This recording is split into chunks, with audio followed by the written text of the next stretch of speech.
Algunas señales de que estás cerca de la muerte. Según la espiritualidad, algunas personas sienten estas señales antes de morir y las ignoran.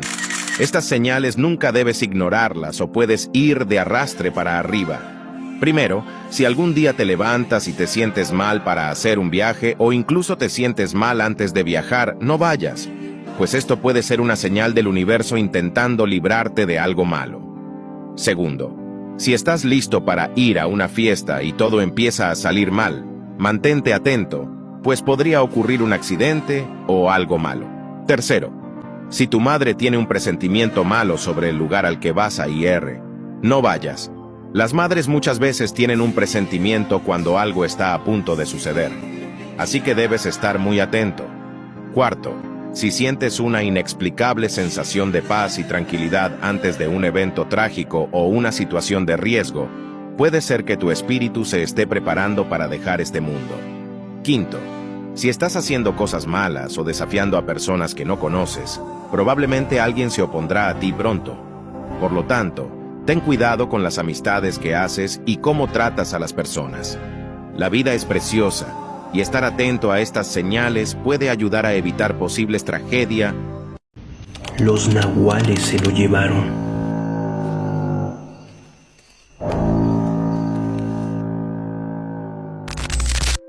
Hola, perro macabro, quiero contarte una experiencia que hasta la fecha me persigue y me llena de terror cada vez que la recuerdo. Esto ocurrió hace más de 20 años cuando fui parte de la cuarta generación en el internado Villa de los Niños. Este lugar estaba a las afueras de Chalco, un enorme edificio aislado que parecía ser un mundo aparte.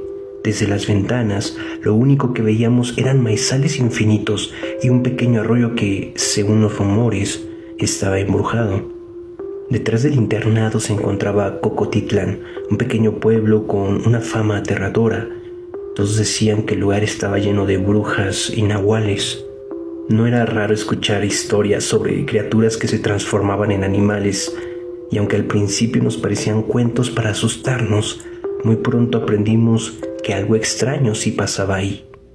Una de las cosas que más nos inquietaban eran los burros. Muchas veces, desde el 8º piso de la fase 2, veíamos a los burros caminando por los maizales. Lo raro es que, en ocasiones, esos animales no caminaban como lo haría cualquier otro burro. Caminaban sobre 2 patas. Sí, como si fueran personas disfrazadas. Algunos compañeros decían que eran nahuales, brujos que adoptaban esa forma para moverse sin ser descubiertos. En las noches, cuando todo estaba en silencio y la oscuridad se adueñaba de los pasillos, a veces escuchábamos los cascos de esos burros cerca del internado, vigilándonos. A esto se sumaban los llantos de un bebé que venían del arroyo. Era imposible no escucharlos. Al principio creíamos que eran animales o una broma de algún compañero, pero había algo tan profundo y tan real en esos lamentos que ninguno se atrevía a investigar. Una noche en particular todo cambió. Era un miércoles cualquiera. Nos encontramos en nuestras camas intentando dormir, aunque los ruidos del arroyo y los maizales nunca nos lo permitieron del todo. Esa noche, Pedro, un compañero de cuarto, estaba especialmente inquieto. Había murmurado cosas extrañas. Decía que un burro lo había estado observando desde cerca del internado. Al principio lo tomamos como una broma, pero después de la cena su actitud cambió. Estaba pálido, callado y no quería hablar con nadie. Me miró y me dijo: «Esa cosa no era un burro, tenía ojos humanos».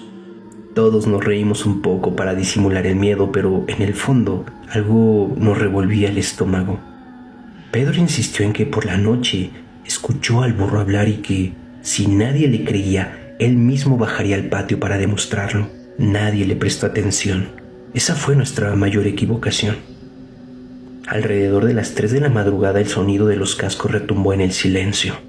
Despertamos sobresaltados. El ruido no venía del campo, sino del patio del internado.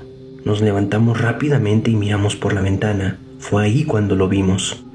Un burro estaba parado en el patio, completamente inmóvil, mirando hacia nuestro edificio. Era imposible ver su rostro claramente, ya que en ese tiempo no había alumbrado público. Pero notamos algo muy extraño. No parecía tener proporciones normales. Sus patas eran demasiado largas, como si fueran piernas humanas. Pedro salió corriendo hacia la puerta, bajó las escaleras en un abrir y cerrar de ojos. Nosotros, llenos de miedo, apenas alcanzamos a gritarle para que regresara. Desde la ventana lo vimos salir al patio.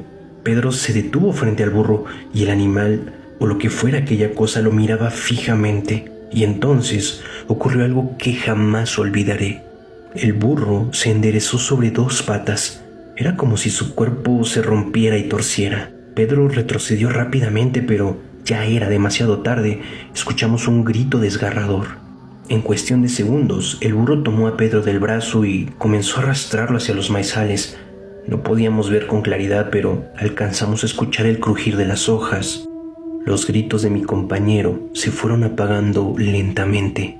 Nadie sabía qué hacer, estábamos petrificados. Algunos intentaron avisar a los encargados del internado, pero cuando finalmente llegaron, no había rastro de Pedro ni de aquel burro. Solo encontraron una huella enorme en el lodo, una pisada que parecía humana. A la mañana siguiente el internado estaba sumido en el silencio. Los encargados dijeron que Pedro se había escapado, pero nadie les creyó. Nosotros sabíamos lo que habíamos visto. Durante el día, un grupo de compañeros y yo nos atrevimos a acercarnos al maizal. Había un camino de hierba aplastada que llevaba hasta el arroyo. Seguimos las marcas y cuando llegamos, encontramos algo que nos dejó sin palabras. Un zapato de Pedro flotando en el agua y junto a él, una especie de muñeco de trapo que parecía hecho con hojas de maíz. A partir de ese día, los llantos del arroyo se hicieron más constantes. Ya no solo se escuchaban por la noche, sino también durante el día. 2 semanas después de la desaparición de Pedro, mientras intentábamos dormir, los cascos volvieron a escucharse y esta vez eran más fuertes y más cercanos. Nos escondimos bajo la sábana rezando para que aquella cosa se fuera, pero uno de los compañeros, el más valiente, se atrevió a mirar por la ventana. «Está aquí, está mirando hacia nosotros», susurró con voz temblorosa. Nadie tuvo el valor de levantarse para comprobarlo, pero supimos que decía la verdad porque los cascos comenzaron a sonar dentro del edificio. A la mañana siguiente encontramos en el patio otro muñeco hecho con hojas de maíz, y aunque nadie lo mencionó, todos pensamos lo mismo. El burro había regresado. Nunca volvimos a saber nada de Pedro. Sus padres dijeron que nunca regresó a su casa. Los encargados del internado nos prohibieron hablar del tema, pero entre nosotros sabíamos lo que había ocurrido. Pedro fue llevado por algo que no pertenecía a este mundo. Años después regresé al internado para una reunión de exalumnos, y aunque los maizales ya no están, la sensación de inquietud sigue presente. A veces pienso en Pedro y en cómo fue arrastrado entre los maizales por esa criatura que caminaba en 2 patas.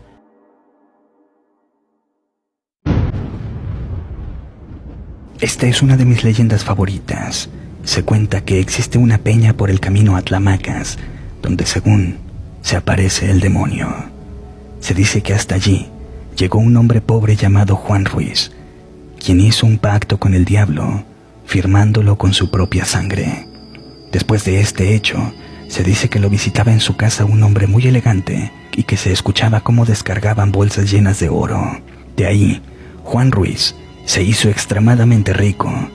Al pasar el tiempo, él empezó a comportarse muy extraño e inquieto.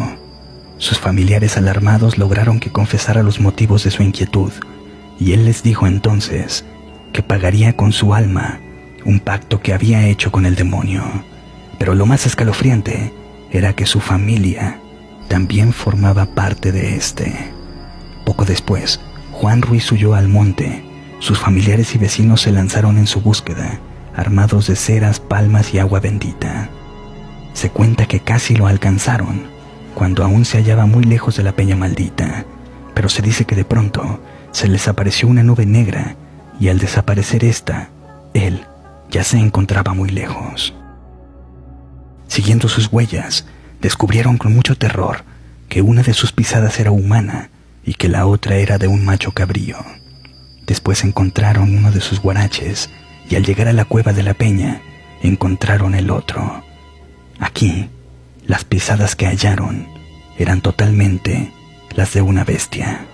En la peña, a la entrada de la cueva, había un letrero escrito con sangre que decía: aquí En esta cueva se da de alta Juan Ruiz.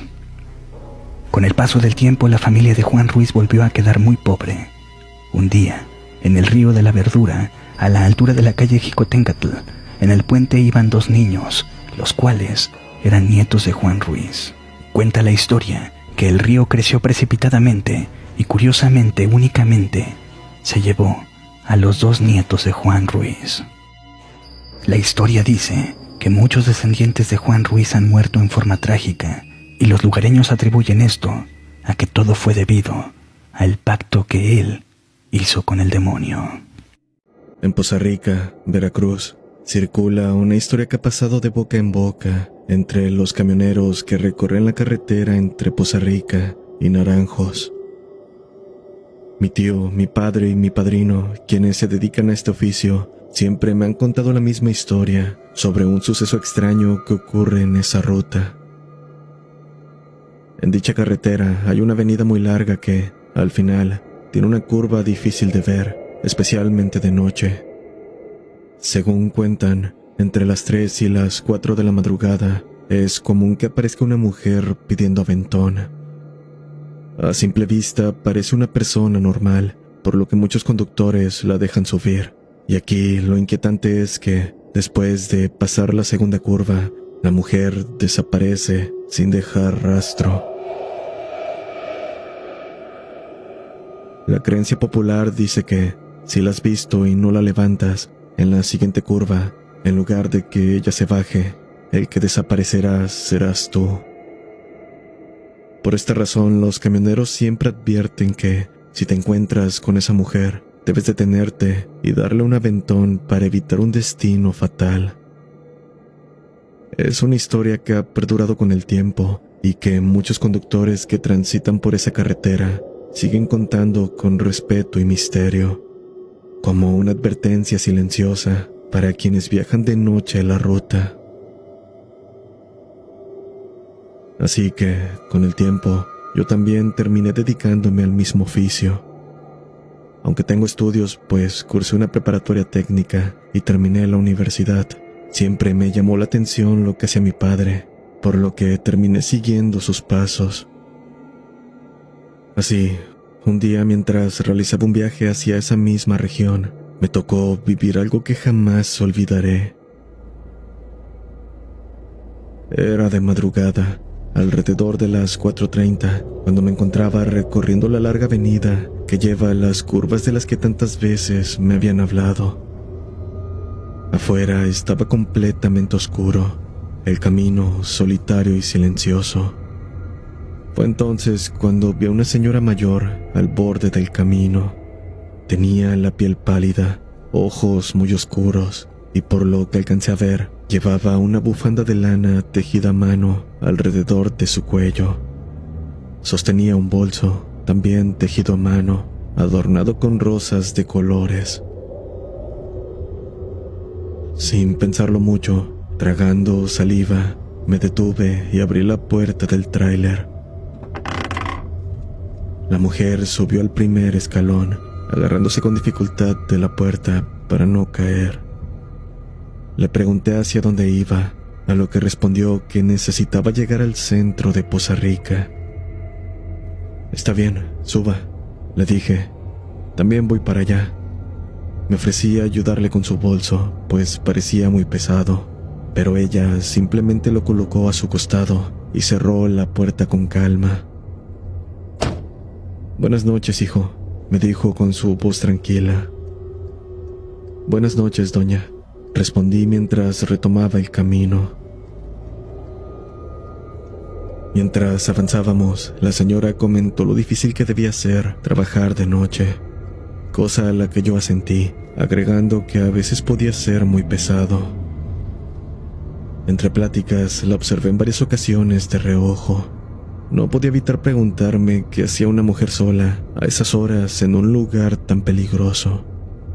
Esa carretera es angosta, oscura y está rodeada de barrancos. Además, la inseguridad que se vive en la zona la vuelve aún más peligrosa. Debo agregar que para mantenerme despierto entre viajes, suelo llevar el aire acondicionado al máximo, Por cortesía, le pregunté a la señora si tenía frío. Ella negó con la cabeza, asegurando que estaba bien. Por un momento dejamos de hablar, y creo que ese fue el momento en que todo se tornó más extraño. O tal vez fue cuando pude notarlo. El aire se volvió pesado. El ruido del motor y el aire acondicionado era lo único que rompía el silencio de la noche. En medio de esa atmósfera inquietante, la señora dijo: ¿Qué tienes, hijo? No te asustes, no te voy a hacer nada.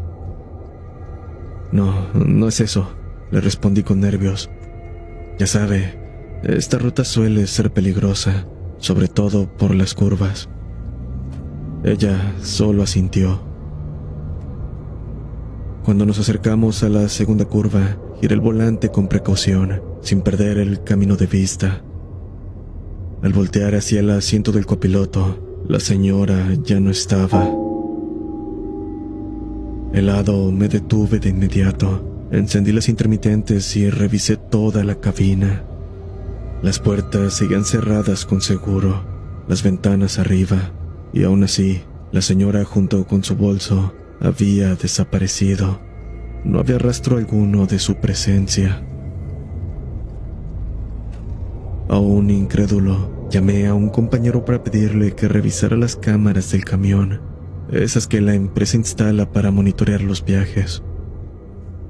Le conté lo que había sucedido y después de revisar, me confirmó que no se veía a nadie más en la grabación, que durante una buena parte solo me veía hablando solo.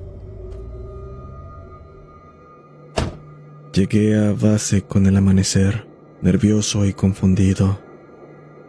Al verme, mis compañeros solo se rieron y con tono burlón me dijeron: ¿A poco se te subió la señora? Sus risas no hicieron más que confirmar lo que ya sospechaba. No era el único al que le había pasado. Entonces confirmé las historias de mi padre, tío y mi padrino. Ahora yo también tenía mi propia experiencia con la misteriosa mujer de las curvas de Poza Rica. Desde aquel día, cada vez que viajo solo, siempre llevo un peluche en el asiento del copiloto, ya que está la creencia de que si llevas algo en ese lugar, ni un ente se te subirá. Sin embargo, hay veces que cuando paso esa curva, quito el peluche, por si acaso se me vuelve a aparecer. En la actualidad, cada vez que comparto esta historia con otros compañeros, encuentro nuevas versiones. Algunos dicen que la mujer vestía de blanco, mientras que otros aseguran haber visto a una joven en vez de una anciana. Un viejo conductor me confesó una vez que intentó mirarla a los ojos por el espejo retrovisor, y al hacerlo, vio un reflejo vacío, sin vida. Me pregunto si se trata de la misma aparición o de distintos espíritus que acechan la carretera. Aunque lo cierto es que nadie puede negar que algo extraño sucede en ese tramo de la ruta, y aunque intento convencerme de que fue solo una alucinación, producto del cansancio, cada vez que paso por ahí, siento que alguien me observa desde la oscuridad.